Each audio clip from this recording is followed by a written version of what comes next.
Hello viewers. Today we are going to discuss about statement of purpose. It's simply called as SOP.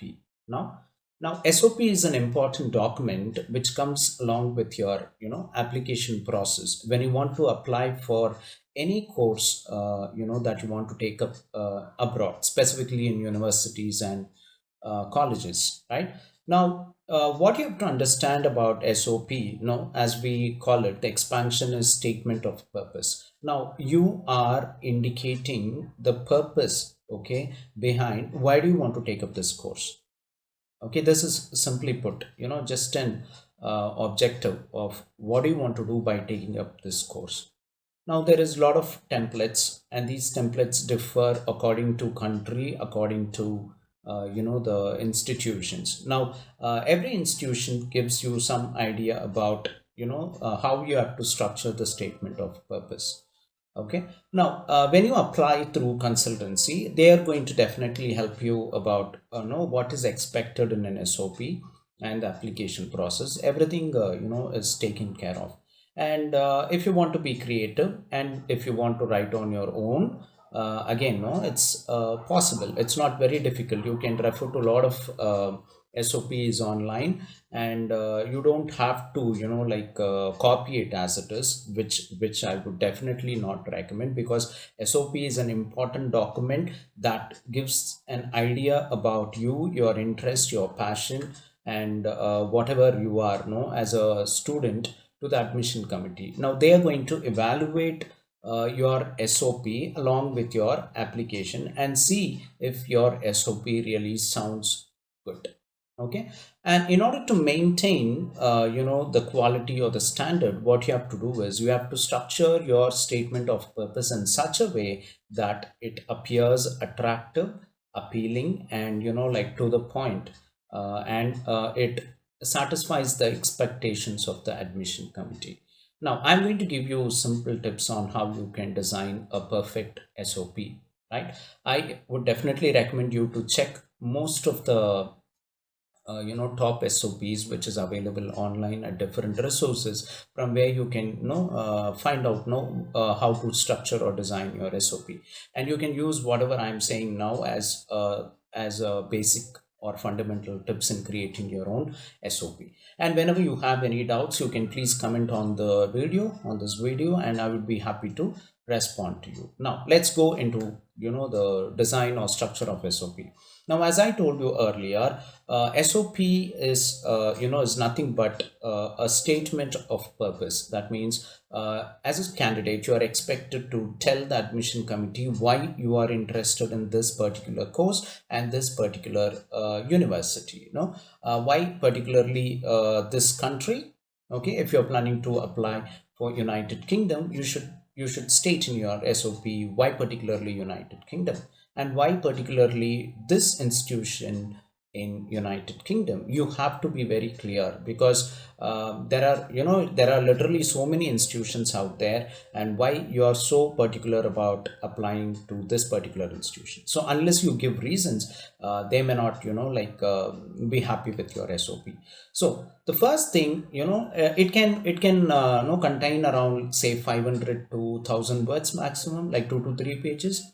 That would be a recommended pages, because there is going to be tons of applications they would receive, and they'll not have much time to evaluate if your SOP is very long. They want something which is very concise and to the point. And to write in such a way, you have to start with a beautiful introduction, telling something about yourself, okay, your interest, your passion, and your previous experience, like what have you done so far, and why particularly you want to do such a course. Now, for example, if you want to study, say, a course on artificial intelligence, you're going to basically tell the committee why you're interested in artificial intelligence, and what kind of background knowledge you have in artificial intelligence, right? And have you done any other courses in this domain, or is it going to be a new course? All these things you can explain in a very concise manner. I don't want you to write elaborately on this, because the SOP is restricted to 2 to 3 pages maximum. So it's better that you try to concise your points and make sure that you don't cross the limits. Okay, now once you have clearly expressed your interest, your passion to take up the course, and like your background knowledge about why particularly this course or this institution, you can then progress writing about some practical practical knowledge that you have in this domain. What do you know about, say, artificial intelligence? You can write about that a little, okay, not much. And then you can state why you want to choose to go for this course at this particular institution. So for that, you have to have some idea about that university or college. You need to tell the committee why you're interested in this university, or what makes you feel that if you take up a course in this university, it's going to help you out in your career. Okay, how different is studying in this particular institution is better than going for any other institution. Now these are ways in which you can really cover the interest of the people who are evaluating you, right? So once you have done about that, then you can go proceed further, telling the committee that by taking this course at this place, or by completing the course, if given an opportunity at this place, what is the outcome? Okay, or what is the expected outcome? It's only a kind of assumption for us, because if I complete a degree in so and so institution, I'm sure that I'm really going to excel in my life, because this institution gives a lot of opportunities to grow, to enhance your knowledge, to work real time. You can write whatever you want in this particular space, like how is it going to help you in your future, and how do you think you can really really work on this particular course in that institution in the best way possible. And if you do know some, if you have interacted with some professors over email at that particular institution, you can just give an hint on that you have already mailed to this particular faculty, and you have spoken about the course, and you have collected some details, and you feel that being with him, or working under his guideship is going to help you a lot. Now this is going to be really particular. So those I mean no those committee people will understand that you have already discussed some things with the existing faculty, and you're happy about you're really happy about taking up the course in that particular institution.